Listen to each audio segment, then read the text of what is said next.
एक गरीब औरत थी गंगा। उसका अपना कोई नहीं था, इसलिए भीख मांगकर अपना पेट भरती थी। एक दिन गंगा भीख मांगते हुए दूसरे गांव पहुंच जाती है। तभी उसे सामने से एक बैलगाड़ी आती दिखाई देती है। गंगा बैलगाड़ी के सामने आकर खड़ी हो जाती है।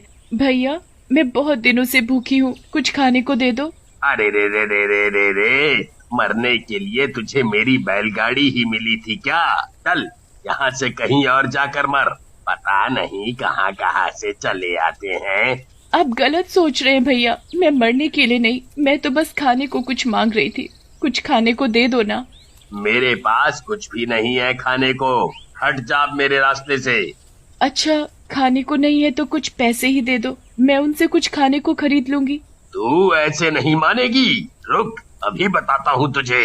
रामपाल गंगा को बैलगाड़ी से धक्का देते हुए आगे निकल जाता है। आज खाने को कुछ भी नहीं मिला।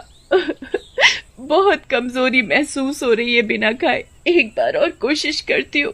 गंगा परमाल के घर का दरवाजा खटखटाती है। अंदर से एक 3-4 साल की बच्ची मेघना आती है। बेटी, मैं बहुत भूखी हूँ, कुछ खाने को दे दो। रूखा सूखा जो होगा मैं खा लूंगी। मेघना को गंगा पर बहुत तरस आता है, इसलिए वो अंदर जाकर उसके लिए ताजा खाना लेकर आती है। गंगा खाना देखकर बहुत खुश हो जाती है। जैसे ही वो खाने को अपने हाथों में पकड़ती है, वैसे ही मेघना की माँ झुमरी उसे देख लेती है और वो जोर जोर से चिल्लाने लगती है। बच्चा चोर, बच्चा चोर, अरे सुनो सब, देखो ये मेरी बच्ची को चुराने आई है। नहीं नहीं बहन, मैं बच्चा चोर नहीं हूँ। मैं तो गंगा की बात पूरी भी नहीं होती कि परमाल उसे नीचे गिरा देता है। मेरी बच्ची को हाथ भी लगाया तो तेरे हाथ काट डालूंगा। हमारे गांव में बच्चा चोरी करने आई है ना? बता, और कितने बच्चे चोरी किए पहले तूने? मैंने कोई बच्चा चोरी नहीं किया, मैं तो भिखारिन हूँ, भीख मांगने आई थी यहाँ। गांव के सभी लोग गंगा को लाठियों से मारने लगते हैं। गंगा खून से लथपथ हो जाती है और तभी मर जाती है। शायद ये मर चुकी है। इसके किए की सजा इसे मिल चुकी है। चलो सब मिलकर इसे जंगल में फेंक आते हैं। सभी गांव वाले गंगा को जंगल में फेंक आते हैं। गंगा के शरीर से खून बहने की वजह से उसका पूरा शरीर चींटियों से भर जाता है। थोड़ी ही देर में सभी चींटियां उसे नोच नोच कर खा जाती हैं। अब तो बस उसका कंकाल ही बचा था। तभी गंगा चुड़ैल बन जाती है। जिन लोगों ने मेरी ये हालत की है, मैं उनको नहीं छोड़ूंगी। उन गांव वालों ने मेरे साथ सही नहीं किया। एक रोटी के लिए मुझे कितना मारा। अगर मुझे एक रोटी दे देते पेट भरने को, तो उनका क्या चला जाता। चुड़ैल एक बड़ी सी चींटी में बदल जाती है, लाल लाल आंखें और बहुत खतरनाक दिखने वाली। चुड़ैल चींटी वहां से सीधा गांव में जाती है। गांव में सब अपने अपने काम में व्यस्त थे। तभी चुड़ैल चींटी बंसी को अपने दोनों हाथों से उठा लेती है। ये क्या बला है? दिखने में ये बहुत खतरनाक चुड़ैल जैसी है। अरे अरे, कोई मुझे बचाओ इससे, नहीं तो ये मुझे मार देगी। किसकी हिम्मत है जो मुझसे तुझे छुड़ा कर ले जाए, हैं? अब तुम मरेगा। वहाँ चारों तरफ गांव के सभी लोग इकट्ठा हो जाते हैं, पर सभी चुड़ैल चींटी को देखकर बहुत डर जाते हैं। अरे छोड़ दो उसे, उसने तेरा क्या बिगाड़ा है जो उसे पकड़ लिया तूने? छोड़ दे, जाने दे उसे, जाने दे। तभी चुड़ैल चींटी को बहुत गुस्सा आता है। चींटी बंसी को अपने मुंह तक ले जाती है और उसे जगह जगह काट खाती है। फिर उसके हाथ पैर उसके शरीर से उखाड़कर इधर उधर फेंक देती है। बंसी बेचारा चीखता रहता है, पर उसकी मदद के लिए कोई भी आगे नहीं आता। गांव वाले मिलकर उस चींटी को लाठियों से मारने लगते हैं, इसलिए चींटी को वहां से जाना पड़ता है। चींटी के जाते ही गांव में दहशत सी फैल जाती है। अभी तो हमने उस चींटी को भगा दिया है, पर मुझे लगता है वो वापस जरूर आएगी हमला करने। उसने बंसी की क्या हालत कर दी। पर इतनी बड़ी और भयानक चींटी आखिर आई कहाँ से? ऐसी विशाल चींटी मैंने पहले कभी नहीं देखी। तुमने क्या? हमने भी कभी नहीं देखी। मेरे बच्चे उस चींटी को देखकर बहुत डर गए हैं। वो घर में जाकर छिप गए हैं, अब वो बाहर भी नहीं निकलेंगे। बंसी के शरीर के सभी टुकड़े उठाकर उसके परिवार वाले उसका अंतिम संस्कार तो कर देते हैं, पर अगले दिन वो चुड़ैल चींटी फिर से गांव में घुसकर हमला कर देती है। मैं वापस आ गई हूँ। मैंने पहले ही बोला था कि मैं वापस जरूर आऊंगी। लो, आ गई मैं। चुड़ैल चींटी लोगों को मारने लगती है, उन्हें नोच नोच कर उनका बुरा हाल कर देती है। पूरे गांव में अफरा तफरी मच जाती है। सभी अपनी अपनी जान बचाने के लिए इधर उधर भागने लगते हैं। कोई फायदा नहीं भागने का या छुपने का, क्योंकि मैं घर में घुसकर भी तुम लोगों को काट खाऊंगी।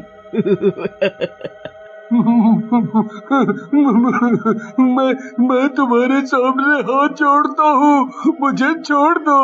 मेरे छोटे छोटे बच्चे हैं, अगर मुझे कुछ हो गया तो उनका क्या होगा? उनका पेट कौन भरेगा? मैं भी कभी ऐसे ही गिड़गिड़ाती थी तुम सबके सामने एक रोटी के लिए, पर मुझे हर किसी ने धक्का दिया, मुझे मारा। मैं भी अपना पेट भरना चाहती थी बस। अब बोलते हो छोड़ दूं? कैसे छोड़ दूं? तू तो गया। चुड़ैल चींटी को विक्रम पर जरा भी दया नहीं आती। वो उसे भी सभी की तरह मार देती है और वहां से चली जाती है। हाय रे, उस चींटी ने मेरे पति को मार डाला, मुझे विधवा बना दिया। अब मैं किसके सहारे जीऊंगी? वो चींटी मेरे पति का क्या हाल बना गई। मेरे पति ने उसका क्या बिगाड़ा था जो उसने मेरे पति के साथ ऐसा किया। बहन चुप हो जाओ। यहाँ किसी का पति मर गया है तो किसी की पत्नी, किसी का बच्चा तो किसी की माँ, सभी दुखी हैं यहाँ। अपने आप को संभालो। अब इन बच्चों की माँ भी तुम हो और बाप भी। तुम्हें ही देखना है अभिनय। वो चींटी रोज गांव में आती है और कितने लोगों को मार कर चली जाती है। ये सब कब तक चलेगा? ऐसे तो हमारा गांव पूरा बर्बाद ही हो जाएगा। हम कब तक ऐसे ही अपनी आंखों के सामने अपने ही परिवार को मरता हुआ देख सकते हैं?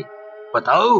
बात तो तुमने बिल्कुल सही कही, पर किसी ने सोचा कि वो चुड़ैल चींटी कहाँ से आती है और कहाँ जाती है? वो आखिर ऐसा क्यों कर रही है? इसके पीछे जरूर कोई बड़ा राज है। अब क्या राज है हमें कैसे पता चलेगा? जब से वो चुड़ैल चींटी ने गांव में आना शुरू किया है, तब से सभी ने अपने घरों से निकलना बंद कर दिया है। पहले तो वो रोज आती थी, पर अब वो कभी भी गांव में घुस आती है। ऐसे राज का पता लगाएं भी तो कैसे लगाएं?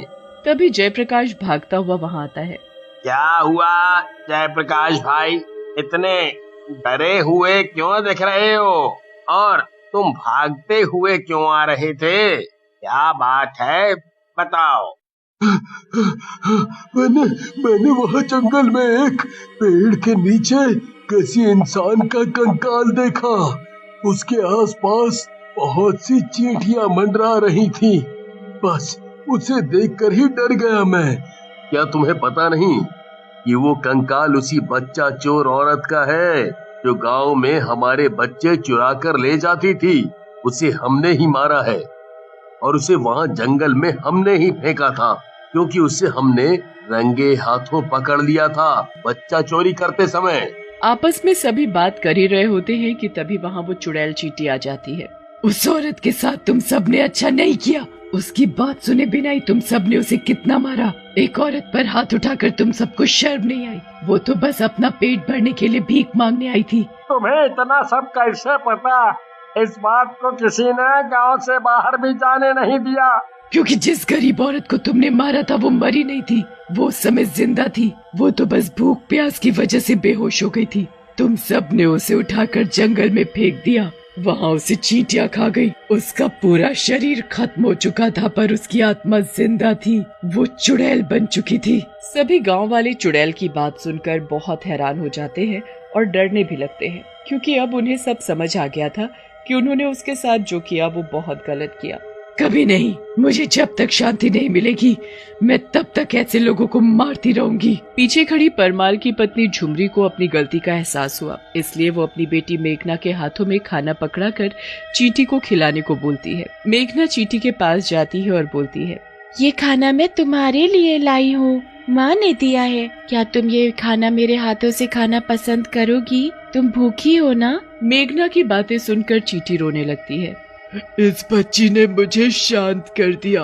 इसलिए अब मैं तुम सबको माफ करती हूँ, पर एक शर्त पर। कभी भी कोई गरीब तुम्हारे दरवाजे पर आए तो तुम उसे खाली हाथ जाने नहीं दोगे। इतना बोलकर चुड़ैल चींटी वहाँ से गायब हो जाती है।